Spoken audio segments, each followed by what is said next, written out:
Good morning po. Hingi lang po ako ng konting advice, no? Lalo na sa mga nagmamanok. Kasi po yung manok ko, tinali lang namin. Ilalaban na sana namin. Kaya lang biglang yung namatay siya, ewan ko lang kung nasa pagkatali kasi tinali ko lang ilalaban siya bukas. Ayun ang nangyari is nakanganga siya.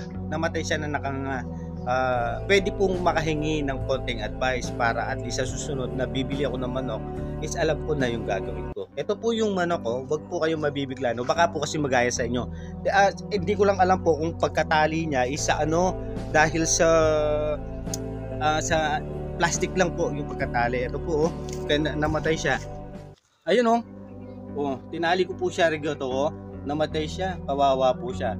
Tapos yung sounds niya hindi na po tilawak Yan ganyan na siya, Ganun yun po. Ilalabang ko sana tong manok na to, kaya lang nakita ko patay na, nakatali po.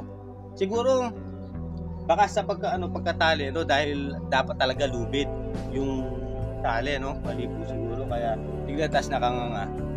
Kawawa po siya, Paano po kaya gagawin ko? Kawawa. Paki-comment po sa baba, kung ano yung magandang i-advice. Kasi sa susunod na bibili namin para hindi na namin siya tatali.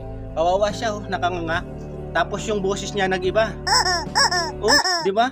Kawawa po, kawawa. Sana matulungan niyo ako pag-comment sa baba at paki-share itong video na to para malaman ng mga nagmamanok at mga nag-o-online sabong, lahat po, Yan,